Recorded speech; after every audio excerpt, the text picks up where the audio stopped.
Bismillahirrahmanirrahim. Assalamualaikum warahmatullahi wabarakatuh. Jumpa lagi di channel YouTube Rivanista, masih di sudut edukasi belajar mudah dan menyenangkan.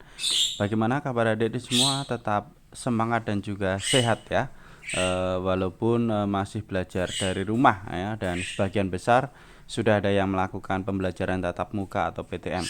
Dan untuk kesempatan kali ini akan kita bahas untuk peta konsep ya, peta konsep dari buku matematika untuk SD atau MI kelas 4 kurikulum 2013 yang disempurnakan terbitan dari GAP atau Gelora Aksara Pratama, yang mana di setiap akhir bab di sini ada peta konsep yang mungkin untuk lebih memahami materi yang sudah kita pelajari yang harus kita isi ya. Oke, langsung saja ya, kita di peta konsep untuk bab 2 ya. Operasi hitung bilangan cacah. Ini ada di halaman 38 ya, adik-adik sekalian lah ini. Jadi, ayo lengkapi peta konsep berikut. Nah, ini operasi hitung bilangan cacah ya. Kita lihat di sini ya. Jadi, operasi hitung bilangan. Nah, apa itu pengertian dari operasi hitung campuran ya. Jadi untuk operasi hitung bilangan cacah itu dibagi menjadi operasi hitung bilangan dan juga pembulatan dan penaksiran. Nah, operasi hitung bilangan itu dibagi dua ya, ada pengertian operasi hitung campuran dan juga jenis operasi hitung.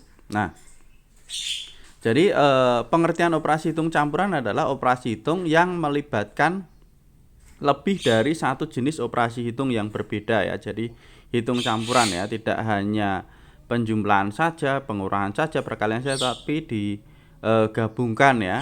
Jadi satu perhitungan itu melibatkan penjumlahan dan pengurangan serta perkalian dan lain-lainnya. Itu namanya operasi hitung campuran. Nah, di sini urutan untuk pengerjaan operasi hitung campuran. Nah, ini urutannya yang kita kerjakan dulu yang di dalam tanda kurung ya, di dalam tanda kurung. Nah, kemudian setelah itu yang kita kerjakan adalah perkalian ya, perkalian dan pembagian. Jadi tingkatannya yang paling tinggi adalah yang di dalam tanda kurung, kemudian perkalian dan pembagian, selanjutnya baru penjumlahan dan pengurangan. Nah, pengerjaan tentunya harus urut dari kiri ya. Tuh. Kemudian jenis operasi hitung itu ada penjumlahan, pengurangan, perkalian dan juga pembagian. Nah, selanjutnya kita ke pembulatan dan penaksiran. Nah, aturan untuk penaksiran hasil operasi hitung itu semua bilangan dibulatkan terlebih dahulu baru dihitung. Jadi misalnya ada soal ya, soal tentang penaksiran, maka di situ bilangannya harus kita bulatkan terlebih dahulu. Kalau sudah kita bulatkan baru kita hitung. Misalnya ada soal ini ya, saya tuliskan di sini aja, hanya contoh aja misalnya 32 pulpennya ditambah 48 lah. Kalau kita diminta untuk menaksir atau penaksiran, nah penaksiran, nah ini jadi harus kita bulatkan dulu baru kita hitung lah. Ini kita bulatkan ke puluhan terdekat ya. Ini 2 itu berarti di bawah 5 ya. Kalau kita bulatkan ke puluhan terdekat sambil diingat-ingat ya. Jadi kita lihat satuannya. Satuannya kalau di bawah 5 ya, di bawah 5 itu pembulatannya ke bawah. Jadi ini kita bulatkan 30 ya karena 2 ya, ini jadinya 30 ditambah 48. Nah, kepuluhan terdekat satuannya adalah 8. Kalau satunya 8 berarti pembulatannya ke atas karena 5 ke atas ya. Jadi ini kita tambah 1 jadinya 50. Nah, penaksiran itu seperti ini. Setelah kita bulatkan baru kita hitung. Jadinya adalah 80. Nah, ini contoh kita mengerjakan soal penaksiran ya. Kemudian yang selanjutnya ada aturan pembulatan bilangan. Nah, aturan pembulatan bilangan ini, nah ini sebenarnya pembulatan bilangan itu ada kepuluhan terdekat, ratusan terdekat, ribuan terdekat lah. Ini saya contohkan saja, misalnya untuk yang puluhan terdekat ya, contohnya ini. Jadi aturannya untuk pembulatan ke puluhan terdekat itu dilihat satuannya ya, satuannya ini misalnya 2, ini 8. Nah, kalau di bawah 5 maka pembulatannya ke bawah, jadi di sini jadinya tetap 30 ya. Tetapi kalau 5 ke atas maka pembulatannya ke atas atau pembulatannya naik, jadinya misalnya kayak ini 48, satuannya 8, pembulatan ke puluhan terdekat jadinya berapa? 50 ya, seperti itu. Atau di sini kalau adik-adik bingung, ini ada kalimatnya juga ya.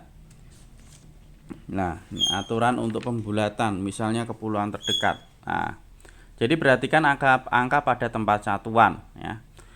Jika angka satuannya kurang dari 5, bulatkan ke bawah tadi ya. Nah, ini saya kasih contoh lagi. Di sebelahnya sini, misalnya 34 sama 38. Nah, pembulatannya, nah, sambil kita lihat ya aturannya ya. Jadi perhatikan angka pada tempat satuan. Jika angka satuannya kurang dari 5, bulatkan ke bawah. Ini satuannya 4, berarti kurang dari 5 ya. Pembulatan ke bawah jadinya berapa? Jadinya 30. Nah, jika angka satuannya lebih dari atau sama dengan 5, bulatkan ke atas. Ini 8 itu berarti lebih dari atau sama dengan 5, atau 5 ke atas ya, 5, 6, 7, 8, 9. Maka pembulatannya ke atas jadinya 40. Nah, seperti ini ya. Kalau ada tadi mau diisi yang bagian bawah, berarti bisa ditulis ini. Misalnya untuk ke puluhan terdekat ya. Seperti itu ya adik-adik sekalian untuk pembahasan peta konsep ya. Jadi untuk pembahasan kali ini saya rasa cukup sekian ya, tidak usah terlalu lama ya. Mungkin kalau terlalu cepat bisa di pause terlebih dahulu ya untuk disalin ya. Saya rasa cukup sekian dan mohon maaf apabila ada kekurangan. Saya akhiri. Wassalamualaikum warahmatullahi wabarakatuh.